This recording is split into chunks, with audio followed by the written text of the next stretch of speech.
话说这几天啊，对岸的国民党又开始整活了啊，他们要选新一任的扛把子，也就是党主席。这不，9月27号下午搞了第2场电视辩论会。我跟你说啊，这场面啊，乖乖，那哪是辩论会啊，简直就是一场武林大会外加宫斗大戏，刀光剑影，唇枪舌剑，高手过招，招招致命啊！今天咱就好好给你扒一扒哦，看看这帮平时西装革履的大佬们是怎么互相撕下对方的面具的。尤其是一个叫张亚中的狠角色，他不是来辩论的啊，他是揣着个照妖镜和一颗重磅炸弹来的。你可能还记得上次他们第1场辩论会，有个叫郝龙斌的，是前台北市长，没去现场啊。主办方中天新闻也是个狠人哦，直接给他弄了个1:1的人形立牌摆在台上，那场面啊，真是要多尴尬有多尴尬，不知道还以为是给他开追悼会呢。这回郝市长可能是觉得太丢人了，本尊亲自来了呀，从纸片人升级成了3D 真人。他这一来，好家伙，火药味就蹭的一下上去了。为啥呢？因为郝龙斌代表的就是国民党里头那种最传统、最保守、最爱和稀泥的势力。用个词来形容啊，叫酱缸文化。啥叫酱缸啊？就是一缸子酱油，黑乎乎黏糊糊的，啥新鲜玩意儿扔进去啊，都给你染成一个色儿，让你看不清楚本来面目。所以他一来就成了其他几个候选人集火的靶子。但是说实话吧，这都是开胃小菜，全场真正的核爆级亮点来自于一个男人张亚中。如果说第1场辩论会是女将郑丽文一个人的独秀，那这第2场完完全全彻彻底底啊，就是张亚中的个人脱口秀时间。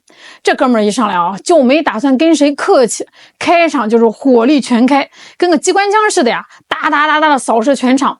有嘉宾提问说：“哎呀，国民党现在最重要的是团结啊，你们几位怎么看呢？”这问题多政治正确啊！换一般人肯定满口好好好，是，我们要团结，我们要一致对外。结果张亚中接过话筒，脸一沉，开口就是一句：“我看这根本不是辩论会，倒像是一场比谁骂民进党骂的最大声的比赛。”他接着说：“各位，天天喊团结，你们不烦我都烦了。国民党的字典里，团结这2个字都被你们讲烂掉了。什么叫团结？团结得有2个前提。第一，大家得有共同的理想和信念，知道咱们要往哪儿走。那第二呢，得有公平的制度，不能搞小圈子啊。做不到这2点，那不叫团结，那叫和稀泥，那是黑社会分赃。”他越说越激动啊，转头看着郑丽文就说：“我刚听了郑女士的发言，我更痛心。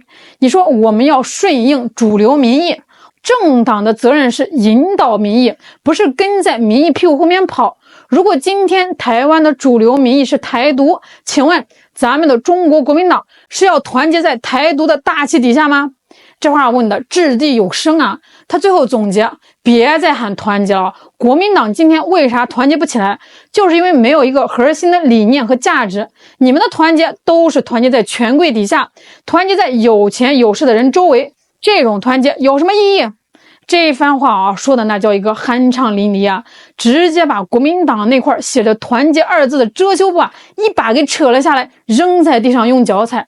那如果说前面这段是热身，那接下来张亚中就扔出了那颗震惊全场的重磅炸弹。他扫视其他4位候选人郝龙斌、郑丽文、罗志强、蔡之红，然后放慢语速，一字一句的问出了那个灵魂问题：请问在座的各位，9·2共识的内容到底是什么？请你们清清楚楚的告诉我，你们主不主张统一？全场鸦雀无声啊！我跟你说啊，那个场面就跟武侠片里绝世高手发出一招狮吼功，所有人啊都被震得气血翻腾，一句话都说不出来。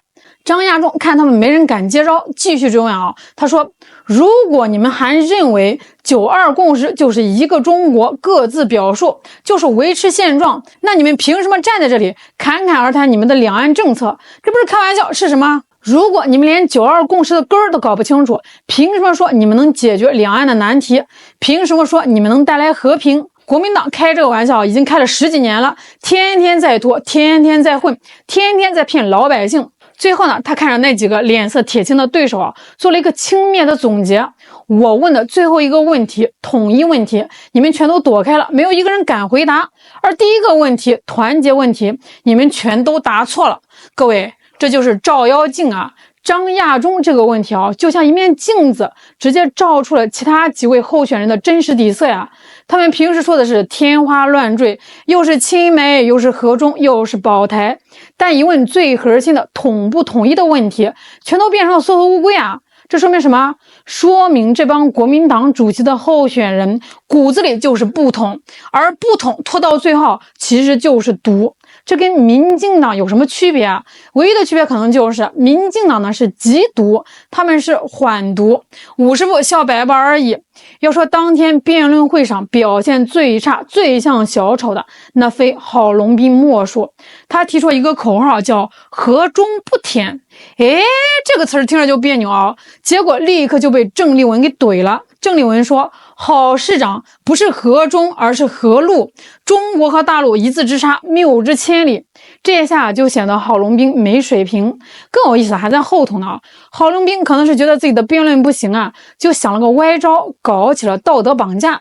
他知道自己这辈子再也不可能去选台湾地区领导人了，于是就对着台上其他几位喊话我郝龙斌承诺不参加2028年的选举，也请在座各位跟我一起承诺。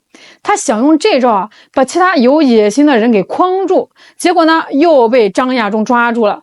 张亚中是真不给他面子直接就说郝龙斌先生的发言充满了虚伪。他为什么敢这么讲啊？因为他心里面清楚他根本就选不上了。